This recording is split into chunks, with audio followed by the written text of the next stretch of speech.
How would you like to discover the longevity and wellness revolution? Michael Dorfman will tell us how to do it. And what's so special about Michael is he is a certified health and nutrition life coach, investigative author, and advocate for whole food, plant-based living.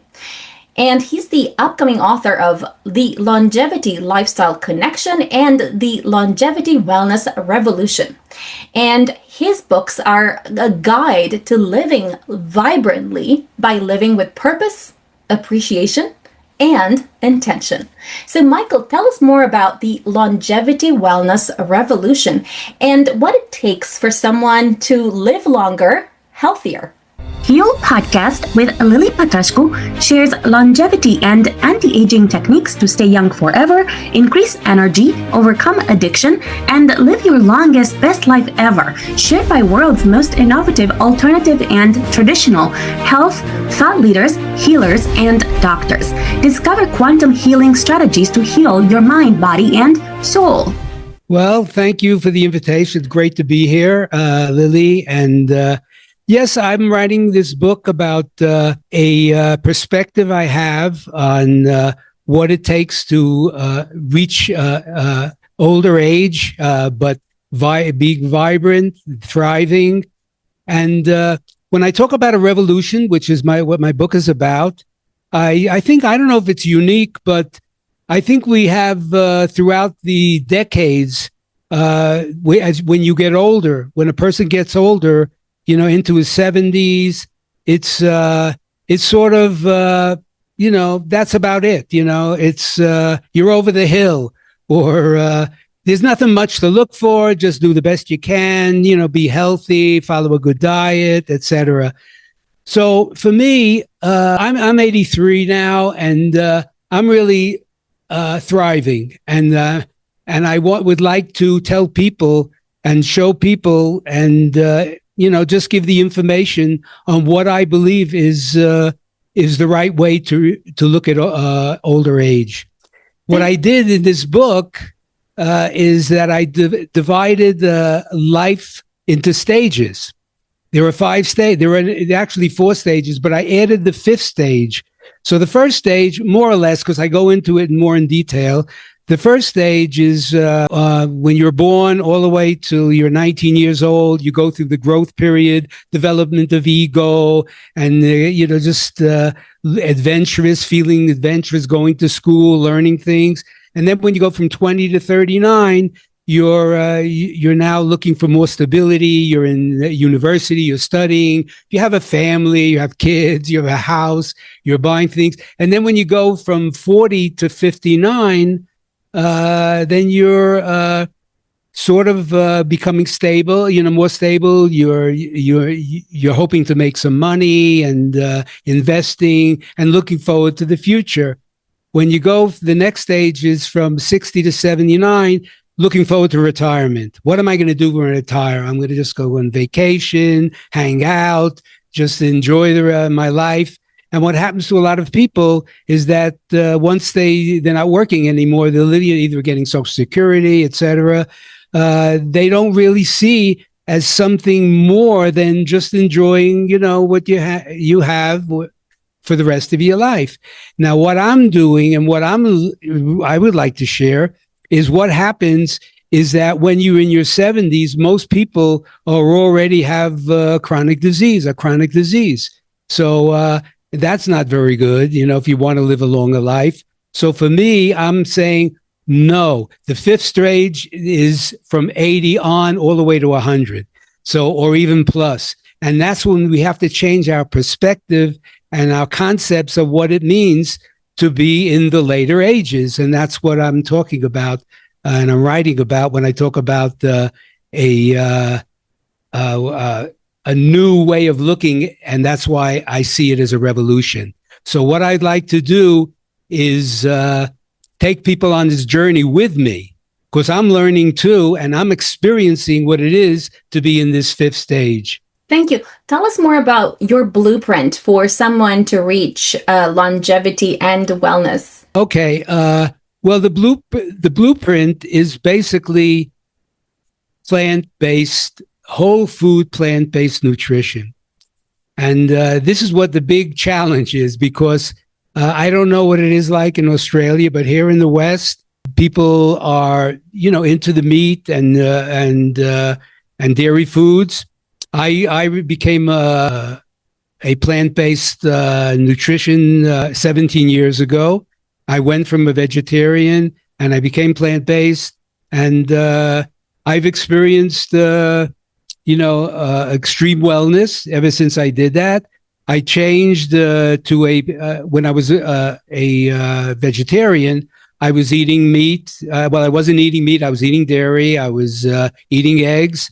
And I was going through difficult periods. I was getting sick a couple of times a year, and I didn't understand it. It wasn't a serious sicknesses. I would get a sore throat. I'd get fever. I'd get congestion. And then I just, year after year, it lasted for about 3 decades. And my brother, who had been on plant-based for over 10 years at that time, he told me maybe it was the dairy. So at first I couldn't give up the dairy because I was addicted to cheese and yogurt and all kinds of dairy products and eggs. So I didn't give it up. And finally, after many years, I was given this book, The China Study by T. Colin Campbell, who I became certified in nutrition, health and nutrition, plant-based nutrition later on. So I did that, and that was 17 years ago. I didn't turn back. And I've been helping people all along the way following plant-based nutrition. And plant-based nutrition gives you everything you need as far as nutrition.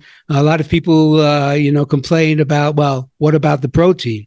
So you don't have a problem getting plant-based protein on plant-based nutrition. The biggest problem is, and this is one of the reasons that I'm so emphatic about plant-based nutrition, is that protein isn't the problem. What is the problem is fiber, the lack of fiber in our diets.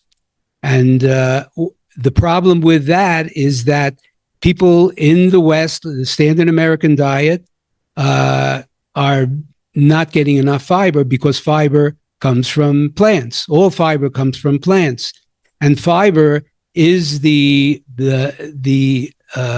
food, the favorite food of our gut microbiome, which is what we're living in harmony, supposedly, with our microbiome, which is the gut microbes that include whether bacteria, the virus, the different types of fungi. So that's what the microbiome is composed of. And so we have to feed that. The microbiome is, we live within a microbiome. It's an ecosystem inside of each human being. And we have to be in balance with the microbiome. And the way to be in balance with the microbiome is feeding the microbiome with its favorite food, which is fiber. And the microbiome, in turn, grants us health and the ability to have a strong immune system, to prevent chronic diseases. And that's why we have to, it's important to get more and more fiber into our diet. But the problem is that people are not even getting them in the West anyway, are not getting even the minimum amount of fiber that is recommended by nutritionists and doctors. So we're in a situation, and that's one of the reasons we are getting sick as we get older. We're getting chronic diseases. And if you start getting sick and getting chronic diseases, in the West, it's 70% of the people in their 70s already have one chronic disease. And even most of them even have 2 chronic diseases. So if you really want to survive and enjoy life after 80, you have to put more plants on your plate. Thank you. Tell us more about what other hacks, routines, or apps can an entrepreneur leverage in order to live a longer, healthier life? Okay, well, I go back, one of my, where I've really learned much of what I do and I put into practice in my lifestyle, which are the lifestyle practices, And I don't know if your listeners or if you've heard of the blue zones. Okay, the blue zones in 2009, Dan Buettner was working for National Geographic. He was sent on a 2-year trip with a whole team to find out where the longest living and healthiest people on the planet live. So this was a 2-year study started back in 2009. And he came up with 5 different blue zones. They were called blue zones, and these were where they found the healthiest and longest living people on the planet. One is in Okinawa, the other one is in Sardinia in Italy, Korea in Greece, Loma Linda in California, and Nicoya in Costa Rica.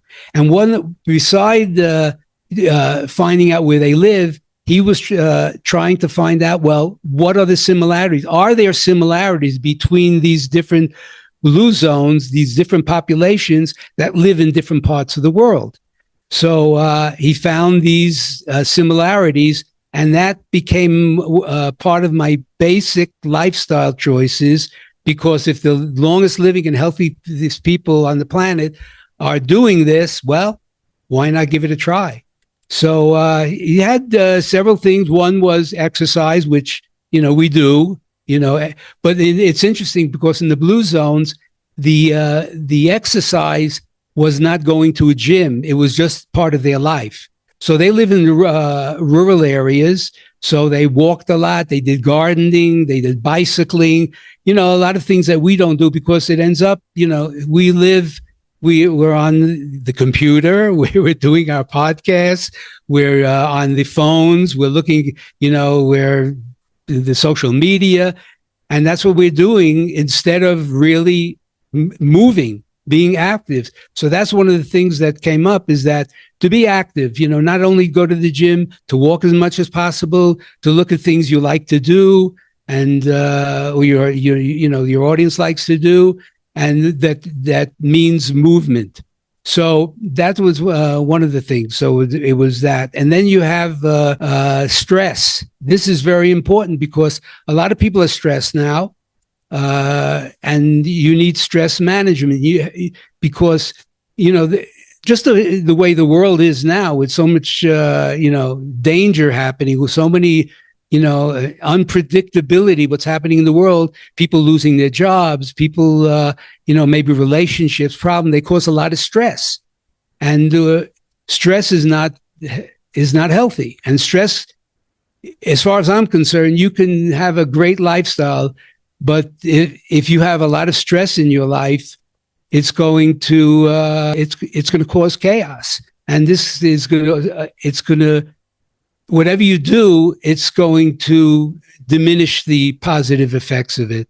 So stress, I do meditation. You can do Tai Chi, yoga, doing exercise, remove stress, and trying to avoid stressful situations. Because what happens with stress, when it's chronic stress, it's bad stress, is that cortisol and adrenaline are produced by the body, because that's what happens when we're faced with a tiger in our room, and all of a sudden it's like we either run or we fight back. So if I don't think too many of us have tigers in the room, or bears in the room, but that type of the cortisol, which is the stress, is produced with the hormone, the stress hormone is produced. It affects our body in the same way. And when stress is constant and it's part of our life, and we keep getting involved in stressful situations, that's what we're living with, and it's not healthy for us. So we have to deal with that. What I also do is I do intermittent fasting as part of a strategy, because I feel it's important to get there's good benefits from good stress, and good stress is when we challenge our body, we challenge our mind. So when you challenge your body, you go to the gym, you lift weights, or you run a marathon, you play sports. I play pickleball 4 times. I don't know if you know what pickleball is. 4 times a week. and I play against younger people. So, but I do this because you got to keep moving. Getting older, it's not good to slow down when you get older. If you want to be healthy, you have to pick it up. You have to be challenging your mind. How do you challenge your mind? Well, you do try different things. You learn a new language. You do a musical instrument. You play board games with somebody you're living with. You write a book. So something, and that's what I do. I'm just finding that writing is a challenge. Doing podcasts with me is a challenge. They have a concept that people have a concept when you get older, you forget things, which is in part, it's true. So here I am doing a podcast, and I'm not looking really at notes. And this is, it's activating my brain. And the beautiful thing about a brain is that it's, it never stops growing. People, it's not a good time to just, not challenge the brain, because the brain, it grows, the cells grow, it adapts to new situations. It can go through changes. And that's what's very healthy for the brain. And that's what helps us avoiding, problems with Parkinson's, Alzheimer's. So these are some of the things. And one of the other things I feel is very important, which has helped me, is that finding purpose and meaning in your life. Getting up every morning and say, well, here's another great day to deal with. What am I going to do today? So it's really an attitude. And if you can find purpose, whatever it is, if your listeners, maybe, I don't know, you could remember something you loved to do years ago. Because what happened is that when I was growing up, I was in my 20s, I loved to write. I wrote poetry. And then, ever since then, I just stopped writing. And I couldn't understand, well, why am I not writing anymore? I had this talent. I love to write. And then I found out when I got into my later years, it's because I had nothing to write about. And now I have something to write about and something to speak about. And I feel that it's important, if you really want to thrive in your later life, is to find a deeper meaning, something that you can share with people. One of the things that happens when you get older is that you have a lifetime of experience and understanding that you have accumulated.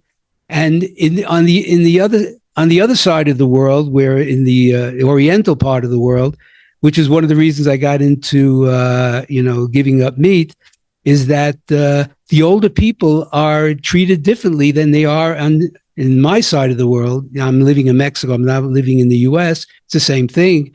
Is that they're revered? People look up to the older people for guidance, and it's something to look forward to get older and enjoy that time of life when you can share with people what you've experienced and what you've learned. So that's another important thing is the purpose. And another thing that's very important, which I find here, I'm living here in San Miguel de Allende in Mexico, and it's caring relationships and finding a group, finding people human beings are social animals. So really having a group, whether it's a religious group based on a sport, on interests, you share with each other. And that's also a part of enjoying later life, not being alone. When people start just looking on their cell phones and sharing, looking at, and they think that that's really, communicating with another person. It is in a sense, but it's not really, because you're not with the person where that energy is exchanged, where you're actually feeling the other person. So I think that's one of the things that's being lost, as we get more and more into our, the phones and the TV. So I think that we have to change our concept, and that's, as a coach, that's what I try to do here locally, helping people.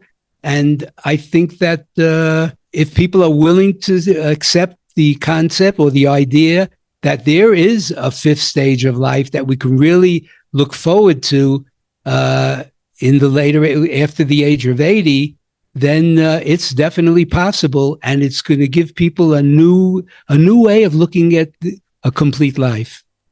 Thank you. Did you say you're 63 or 83? Okay, so because I did hear 83, but I just didn't want to offend you in case. No, I'm 83. Yeah, because you look very vibrant for an 83-year-old. And actually, I would say most 83-year-olds, I don't think they would know how to connect to Zoom. And so I think that's Right. really awesome that you've managed to like leverage all the latest technology to get on podcasts and talk about really exciting stuff. So tell us more about the other longevity hacks that someone should use. Imagine someone who is, let's say, my age. I'm 43. Okay. Yeah. And what should I do to prepare in advance so that I have a really long and healthy life? In terms of, for example, in terms of toxicity, is there anything you can share about what kind of toxicity I should eliminate, or like toxic habits that you can say take people to the grave faster than they want? Yeah. Well, I think there are, if I could put into three major problems, nutrition problems. One is that I mentioned about we need to get more fiber. People think that the what is it called? The people who live in the paleo times, I forgot the other words. What was it? The hunter gatherers. That's what a lot of the most popular diet now in the West is the keto diet, ketogenic diet. And that's based upon the hunter-gatherer. And they said, well, they thrived and they were eating mostly meat, and that was the major part of it, and a little bit of, some plants that were around. But they're finding out now that that's not true. They're finding out now that from the study of poop, fossilized poop from those days, which was a couple 100,000 years ago, that they ate a lot, mostly plants. And that was it. And they had they were averaging over 100 grams of fiber a day that they were eating, because there were so many edible plants available at that time. So what I was reading is that there was over 100,000 different edible plants at that time. And now we only are farming 150 different type of plants.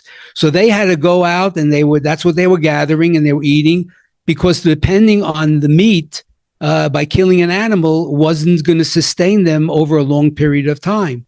So that's why what I mentioned about fiber being so important, but is not, when the latest diets, the keto diet, the paleo diet, are not focusing on fiber, they're not getting enough of what is necessary to be healthy. So that's one thing. The other one is avoiding ultra-processed foods, which is crazy now. Even when I grew up in the 50s and 60s, 1950s, 1960s, we didn't have the ultra-processed foods. It's major business, billion-dollar business, and we're stuck with it. We're addicted to it. The flavors, and because of our taste buds and our brains, we're just addicted to that. And that's just as bad as eating poor foods, whether it's meat and dairy. So it's avoiding ultra-processed foods and too much refined carbohydrates. The problem isn't carbohydrates. People think that, I eat too many carbohydrates, I'm going to gain weight. It's the refined carbohydrates. I eat 80% of what I eat are carbohydrates, and I'm very thin, and I'm strong. I go, like I mentioned, I go to the gym twice, 3 times a week, and I'm strong. So whole food carbohydrates is the best way of getting that energy. And that's why even when, athletes prepare for their big, events, that's what they eat. They eat carbohydrates. Carb loading, it's called. So eating carbohydrates. Another thing that's important to understand, and maybe this is like a good basis, is that diseases don't start in late life. Like, if a woman goes for a mammogram, and it said, "Oh, we just saw it. It's appeared. You have cancer." This cancer was developing for a long period of time.